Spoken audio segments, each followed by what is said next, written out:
দিশা চলে গিয়েছিল কুমিল্লাতে মাসুদ খানের মেকআপ ক্লাসের মডেল হিসেবে। সাথে ছিল হচ্ছে আমাদের সবার প্রিয় এবং সবার ভালোবাসা ম্যাম। আর দিশা হচ্ছে এই প্রোগ্রামে যেতে পেরে অনেক হ্যাপি। কুমিল্লা সবাই এত বেশি ভালো আর দিশাকে এত বেশি আপন করে নিয়েছে। তো এইটা হচ্ছে মেকআপ ক্লাসের পরে দিশাকে যখন ফাইনাল লুক দেওয়া হয়েছে, তারপর হচ্ছে এখানে ছবি তোলা হচ্ছিল। অ্যান্ড রোজিনা ম্যাম হচ্ছে খুবই ভালো এবং খুবই মিশুক একজন মানুষ। সবার সাথে এত সুন্দর করে মিশতেছিল, সবার কাছ থেকে এত ভালোবাসা পাচ্ছিল। তো দিশাকে আমি দেখাচ্ছিলাম যে দেখো, প্রকৃতপক্ষে হচ্ছে যারা অনেক বড় মনে এন্ড যারা প্রকৃতপক্ষে গুণী শিল্পী তারা এরকমই, তোমাকে ঠিক এরকমই হতে হবে। আর উনি হচ্ছে নূপুর আপু, এই প্রোগ্রামে যিনি হচ্ছে প্রোগ্রামটা অর্গানাইজ করেছেন। এন্ড দিশাকে আমাকে হচ্ছে আপু খুবই পছন্দ করে। তো আমরা একসাথে অনেক মজা করতেছিলাম। আসলে মেকআপ ক্লাসে যে এত মজা হয় এটা আসলে আমি জানতাম না। সিরিয়াসলি অনেক বেশি ফান। প্রোগ্রামের সারপ্রাইজ এবং বেস্ট মোমেন্ট ছিল হচ্ছে এটা, রোজিনা ম্যামের হাত থেকে দিশা ক্রেস্ট নিচ্ছিল।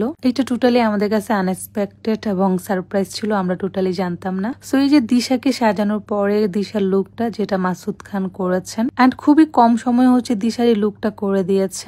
দিশা লেহেঙ্গাটা নিয়েছেন হচ্ছে নিবিড় ফ্যাশন থেকে, আমি পেজটা অবশ্যই মেনশন করে দিব। আর সবাই হচ্ছে কমেন্ট করতেছেন যে শাশুড়ি বৌমা মনে হচ্ছে। আর এই কমেন্টটা আমি অনেক বেশি পাচ্ছি যে রোজিনা ম্যামকে শাশুড়ি আর দিশাকে বৌমা বৌমা মনে হচ্ছে। তো এই প্রোগ্রামে হচ্ছে যারা মডেল এবং হচ্ছে এই প্রোগ্রামে যারা গেস্ট, তাদেরকে হচ্ছে আপু ড্রেস সিলেক্ট করে দিয়েছে। হোয়াইট কালার ড্রেস পরতে হবে বা অফ হোয়াইট। আমি কেন রেড পরেছি, আমি তো দিশার মা হিসেবে গিয়েছি, এখানে গেস্ট হিসেবে যাইনি। দ্যাটস ওয়াই আমি আমার কালারটা হচ্ছে রেড রেখেছি। আর সবচেয়ে মজার ব্যাপার হচ্ছে আমি তাড়াহুড়া করে আমার ড্রেসের ব্যাগটা নিতে মনে নাই, রাত্রে গুছিয়ে রাখছি, সকালে হচ্ছে নিতে মনে নাই।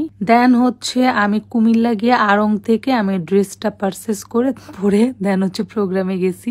আমার মাঝে মধ্যে এরকম ভুল হয়। তো এই যে আপুদের সাথে হচ্ছে দিশা কত সুন্দর করে ছবি ভিডিও করতেছে, এন্ড সবাই অনেক অনেক অনেক ভালো, দিশাকে অনেক ভালোবাসা দিয়েছেন কুমিল্লা সবাই। আপনাদের প্রতি অনেক কৃতজ্ঞ, আপনারা যে এত ভালোবাসেন দিশাকে আমাকে, এটার জন্য অবশ্যই আমি অনেক বেশি হ্যাপি।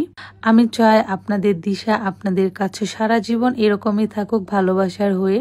আপনাদের ভালোবাসা সব সময় মনে রাখবো এন্ড আপনাদের ভালোবাসাকে সম্মান করে দিশা সামনে এগিয়ে যাবে, এইটাই আমাদের চাওয়া। সো এই প্রোগ্রামে আসতে পেরে আসলে আমার অনেক বেশি ভালো লেগেছে। কুমিল্লা সবাইকে thank you. And Rozina ma'am হচ্ছে দিশাকে অনেক বেশি এপ্রিসিয়েট করতেছিলেন, বলতেছিল যে তোমাকে অনেক সুন্দর লাগছে, তুমি তো একটা পুতুল। তো সব মিলিয়ে দিনটা অনেক বেশি ভালো ছিল। সো এই কুমিল্লার যাওয়ার আমাদের একদিনের মেকআপ ক্লাসের ছোট্ট একটা ব্লগ। সবাই ভালো থাকবেন, সুস্থ থাকবেন এন্ড দিশার জন্য সবাই অনেক অনেক দোয়া করবেন। আল্লাহ হাফেজ।